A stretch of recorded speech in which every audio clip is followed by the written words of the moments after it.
শুরু হয়েছে রমজান মাস। সারাদিনের রোজা শেষে ইফতারে মুড়ি বাঙালির অপরিহার্য খাবার। আর তাই নাটোরের 2 গ্রামে মুড়ি কারিগররা বিষমুক্ত মুড়ি ভাজতে ভীষণ ব্যস্ত। কেমিক্যাল মুক্ত এই মুড়ির ব্যাপক চাহিদা থাকায় পাঠানো হচ্ছে দেশের বিভিন্ন জেলায়। সারা বছর কারিগররা মুড়ি ভাজলেও রমজান মাসে চাহিদা বেড়ে যায় কয়েক গুণ। তাই তারা দিন-রাত পরিশ্রম করছেন একটু বাড়তি লাভের আশায়। নাটোরের প্রতিনিধি বোরহান উদ্দিনের পাঠানো তথ্যচিত্রে দেখুন ডেস্ক রিপোর্ট। নাটোর সদর উপজেলার 2টি গ্রাম গোয়ালদিঘি ও কৃষ্ণপুর, যা মুড়ি গ্রাম নামেই পরিচিত। এই 2 গ্রামের প্রায় 200 পরিবারের আয়ের প্রধান উৎস বিষমুক্ত মুড়ি উৎপাদন। প্রায় 4 দশকের বেশি সময় ধরে মুড়ি ভেজে সংসার চালাচ্ছে পরিবারগুলো। সারা বছর তাদের এই মুড়ি ভাজার কাজ চললেও রোজা শুরুর আগে থেকেই তা বেড়ে যায় কয়েক গুণ। মুড়ি বিক্রির লাভ দিয়ে চলে তাদের সংসার। আমরা ধান কিনে এনে আমার স্বামী ব্যবসা করার জন্য এনে দেয়। আমরা রাত্রে মুড়ি ভাজতে উঠি, ধান সিদ্ধ করি, ধান ভাপাই, তারপরে সেই ধান 2 দিন চারিতে রাখার পরে সিদ্ধ করে আবার খোলাত নিয়ে যা শুকা আনি। শুকা আনার পর আমার স্বামীরা চাউল নিয়ে এসে দেয়। আমরা আবার রাত 12টা 1টা 2টা উঠে ছেলে মেয়ে সাথে করে আমরা ব্যবসা করি।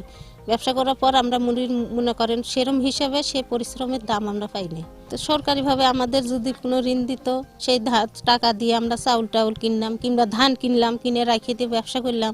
করার পরে তো তারপরে আমাদের কিছু যাই হোক কিছু থাকতো, তাহলে আমাদের খুব উপকারী হইতো। আমরা সারা বছরই মুড়ি ভাজি, কিন্তু রোজার মধ্যে আমরা প্রায় প্রতিদিনই ভাজি মুড়ি। আমাদের এই মুড়িটা শুধুমাত্র লবণ পানি দিয়েই হয়।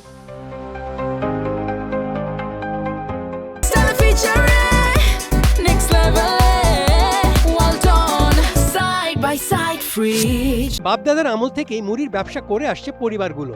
ঐতিহ্যবাহী এই ব্যবসা এখনো তারা ধরে রেখেছেন ঠিকই, কিন্তু আগের মতো লাভবান হতে পারছেন না।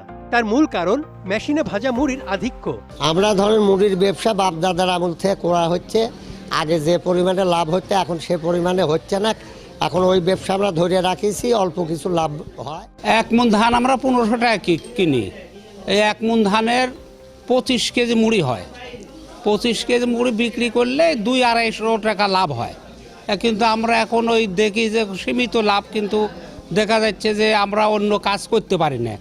এখন এই এর থেকে যা হয় এই নিয়ে আমরা চলি। আমাদের মুড়িগুলো হাতে ভাজা দেশি মুড়ি, এবং এর মধ্যে সামান্য বিন্দু মাত্র কোনো কেমিক্যাল নাই, শুধু লবণ এবং পানিতে তৈরি এই মুড়ি। ইতিপূর্বে একটা সময় ছিল সারা দেশে বিভিন্ন ডিস্ট্রিক্ট থেকে আমাদের এখানে মুড়ি নিতে আসতো, কিন্তু বর্তমানে আপনার মেশিনে তৈরি এক প্রকার মুড়ি বাজারজাত হচ্ছে, যেগুলো আপনার হাতে ভাজা দেশি মুড়ি বলে চালিয়ে দেওয়া হচ্ছে। এতে করে সাধারণ জনগণ প্রতারিত হচ্ছে এই মুড়িগুলো কিনে, এবং আমাদের যারা এখানে মুড়ি তৈরি করে তারাও ক্ষতিগ্রস্ত হচ্ছে এই মুড়িগুলোর কারণে। যে আমাদের ওই হাতে মেশিনের মুড়ির কারণে আমাদের মুড়ির চাহিদা দিনের পর দিন কমে যাচ্ছে। পাইকারি ব্যবসায়ীরা জানান, কেমিক্যাল মুক্ত এই মুড়ির চাহিদা বেশি থাকায় তারা নাটোর থেকে মুড়ি কিনে ঢাকা, চট্টগ্রাম সহ দেশের বিভিন্ন জেলায় বিক্রি করে থাকেন। আমাদের নাটোরের মুড়িরা আমরা কিনে নিয়ে যাই অন্য বিভিন্ন ঢাকা, চট্টগ্রাম, মিরপুর আমরা সাপ্লাই দিই। ওই জন্য আমার মুড়ির চাহিদা বেশি। সদর উপজেলার নির্বাহী কর্মকর্তা জানান, উপজেলা প্রশাসনের পক্ষ থেকে কারিগরদের প্রশিক্ষণের পাশাপাশি অন্যান্য সুযোগ সুবিধাও দেওয়া হবে। আমাদের নাটোর সদর উপজেলার কৃষ্ণপুর গ্রামে আমাদের ওখানকার যারা গ্রামবাসী আছেন তারা বংশ পরম্পরায় হাতে যে মুড়ি তৈরি হয় সেই ঐতিহ্যটা ধরে রেখেছেন। এক্ষেত্রে তারা কোনো বিষ বা কেমিক্যাল বা ইউরিয়া এরকম কোনো কিছু ব্যবহার করছেন না।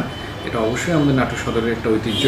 আমরা চেষ্টা করছি আমাদের সম্মানিত জেলা প্রশাসক স্যারের মাধ্যমে। স্যার অলরেডি তার 3 বছরের কর্মপরিকল্পনায় তাদেরকে প্রশিক্ষণ দেওয়া এবং তাদের মুড়িটা কীভাবে সহজে বাজারজাত করা যায় এ ব্যাপারে সহজলভ্য করার জন্য প্রশিক্ষণ এবং অন্যান্য ব্যবস্থা নিয়েছেন।